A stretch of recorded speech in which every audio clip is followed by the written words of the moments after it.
Welcome to study channel. मेरा नाम है मोहम्मद कैसर। सीटेट 2022 के लिए आवेदन हो रहे हैं। छात्रों की बहुत सारी समस्याएं हैं, बहुत सारी परेशानियां हैं और कुछ लोग अलग अलग सवाल पूछ रहे हैं। मैं यहां पर इस वीडियो में सारी आपके डाउट को क्लियर करने की कोशिश करूंगा। वीडियो में लास्ट तक बने रहिएगा। सबसे पहली चीज़ तो ये है कि आपको यदि सीटेट 2022 का परीक्षा देना है और आपने अभी तक यदि फॉर्म नहीं भरा है तो जल्द से जल्द फॉर्म भर लीजिए, क्योंकि इस बार पहले आओ पहले पाओ यानी first come first serve basis पर एग्जाम सेंटर अलॉट किए जा रहे हैं। तो ये जो फर्स्ट कम फर्स्ट सर्व वाली व्यवस्था है ये अच्छी भी है बुरी भी है। अच्छी उन छात्रों के लिए है जिन्होंने फॉर्म अपना भर दिया है, उन्हें नज़दीक सेंटर मिल गया है, लेकिन बुरी उनके लिए है जिन्होंने अभी तक अपना फॉर्म नहीं भरा है और उनके आसपास के सभी सेंटर भर गए हैं। आसपास के क्या, पूरे राज्य के सेंटर भर गए हैं। अब उन्हें दूसरे राज्य में जाकर परीक्षा देनी होगी। दिसंबर से जनवरी के बीच में एग्जाम होगा, ऑनलाइन एग्जाम है और इस कड़ी ठंडी में दूसरे राज्य में जाकर परीक्षा देना आसान नहीं होगा और ऐसे में आपके पेपर भी खराब हो सकते हैं।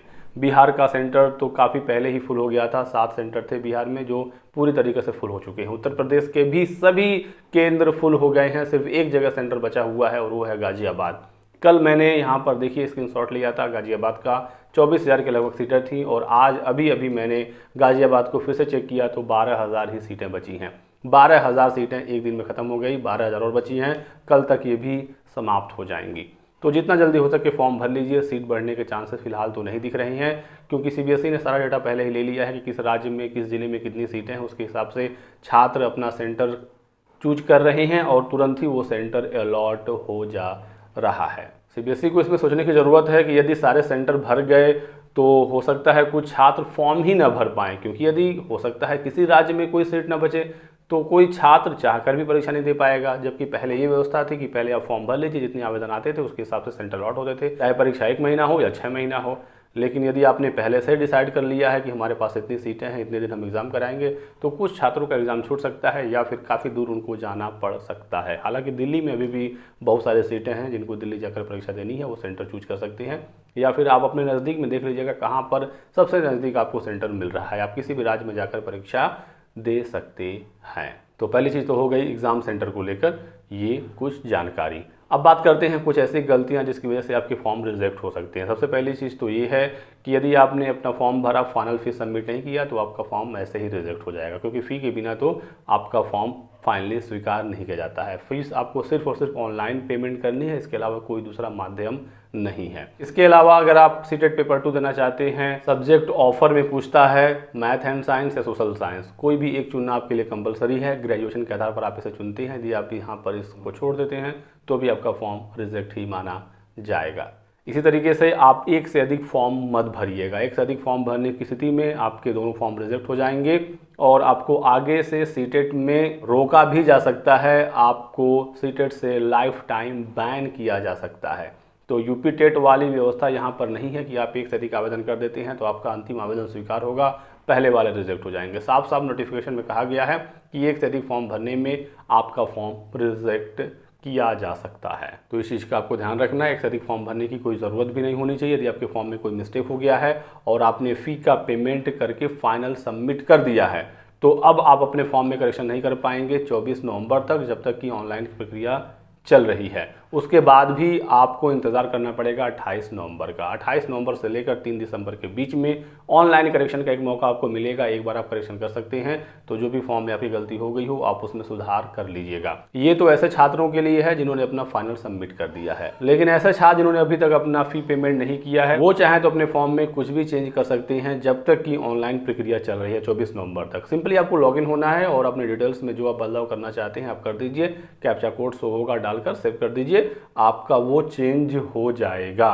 तो चीज़ों को आप बिल्कुल क्लियरली समझते रहिएगा। फोटो साइन में कोई मिस्टेक हो गई हो तो अलग से लिंक सीबीएसई एक बार देता है इमेज करेक्शन के लिए, तो वो मौका आपको मिलेगा। और यदि आपने अपनी फ़ोटो में कोई मिस्टेक कर दी है और आपको मौका नहीं मिलता है, आपको मैसेज नहीं आता है, तो आप सीबीएसई को जल्द से जल्द मेल कर दीजिएगा। सीबीएसई ने मेल आईडी जारी की है तो ये आप अपने स्क्रीन पर देख सकते हैं। तो आपको स्पेशल एक लिंक देकर आपके फ़ोटो साइन को अपडेट करवा दिया जाएगा। यदि आपका फ़ोटो बिल्कुल ब्लर है, सिग्नेचर दिख ही नहीं रहा है, ऐसी कोई समस्या है तो आपको मौका मिलता है करेक्शन का। लेकिन यदि आपने अपने फ़ोटो की जगह किसी और का फ़ोटो अपलोड कर दिया है जो बिल्कुल साफ साफ है, तब ऐसे में सीबीएसई आपको मौका नहीं देगा, फिर आपको मिल करके उन्हें इन्फॉर्म करना पड़ेगा। तो ये आपको व्यवस्था देखनी पड़ेगी, क्योंकि जो डिटेल्स आप भर देंगे अपने फॉर्म में सीबीएसई उसको सही मानेगा और उसी के आधार पर आपका एडमिट कार्ड वो जनरेट कर देंगे, क्योंकि उनको नहीं पता है कि आपका चेहरा कैसा है, आपने बीएड किया है या डीएलएड किया है। आप जो डिटेल भर देंगे उसको सही माना जाएगा, उसके आधार पर एडमिट कार्ड आएगा। हो सकता है आप परीक्षा भी दे लें, लेकिन बाद में फिर डॉक्यूमेंट वेरिफिकेशन में आप फंस जाएंगे जब भी आप नौकरी के लिए सेलेक्ट होंगे।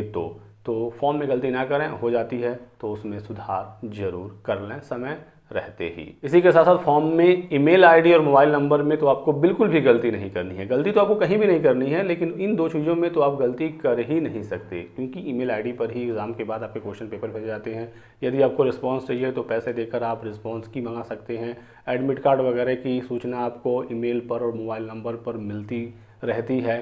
डिजी लॉकर में आपके मार्कशीट और सर्टिफिकेट भेजे जाते हैं सीटेट एग्ज़ाम रिजल्ट के बाद, तो बिना मोबाइल नंबर का आप अपने सर्टिफिकेट को भी डाउनलोड नहीं कर पाएंगे। और एक लास्ट चीज़, करेक्शन के समय आपके एग्ज़ाम सेंटर में चेंज नहीं होगा, क्योंकि इस बार आपको पता ही है जैसे जैसे आप सेंटर चुनते जाते हैं वो आपको अलॉट होते जा रहे हैं, इसी वजह से सीटें कम होती जा रही हैं। तो बाद में फिर आपको एक्स्ट्रा मौका नहीं मिलेगा कि आप अपने एग्ज़ाम सेंटर को चेंज कर सकें। तो जो सेंटर भरना है सोच समझ कर फिल कर दीजिएगा, इसमें करेक्शन किसी भी हाल में पॉसिबल नहीं होगा। और एक लास्ट जानकारी फ़ी पेमेंट को लेकर, यदि आपने फ़ी का पेमेंट कर दिया है, पैसे आपके कट गए हैं, लेकिन फिर से फ़ी पेमेंट मांग रहा है आपके फॉर्म में, यानी कि वो पैसा वहाँ तक नहीं पहुँचा है, आपके ट्रांजैक्शन में प्रॉब्लम हो गई है, ऐसे में आप अपने बैंक से बात कर लीजिए। 2 बार फ़ी पेमेंट ना करें तुरंत ही घबरा कर। अपने बैंक से बात करिए, जिस बैंक से आपने पेमेंट किया है उनके कस्टमर केयर का नंबर निकालिए, फ़ोन करिए, बताइए हमारा पैसा कट गया है और सीबीएसई के सीटेट फॉर्म में वो नहीं दिख रहा है। तो ऐसे में आपका पैसा रिफंड आ जाएगा, फिर आप दोबारा से अपना पेमेंट कर दीजिएगा, क्योंकि कई बार सर्वर की प्रॉब्लम से ऐसी समस्याएं आ जाती हैं। और यदि आप बहुत ज़्यादा लेट कर देते हैं, लास्ट समय आ जाता है, तो फिर आप समस्या में फंसेंगे, क्योंकि रिफ़ंड होने में लगभग 1 सप्ताह का समय लग जाता है। तो जल्दी से फॉर्म भर लेंगे तो आप इन सब समस्याओं से बचे रहेंगे। तो मैंने यहाँ पर कोशिश की है आपके बहुत सारे सवालों के जवाब देने की, आपके डाउट को क्लियर करने की। इसके अलावा आपके कोई और डाउट हो, कोई और सवाल हो तो आप पूछ सकते हैं कमेंट सेक्शन में। आपके सभी डाउट पर मैं अलग से एक और वीडियो जल्द ही बना दूंगा। वीडियो पसंद आया तो लाइक और शेयर कर दीजिएगा। चैनल को सब्सक्राइब करके बेल आइकन जरूर दबा लीजिएगा दोस्तों, ताकि आपको इसी प्रकार की सभी लेटेस्ट और ऑथेंटिक इन्फॉर्मेशन मिलती रहे। Thanks for watching.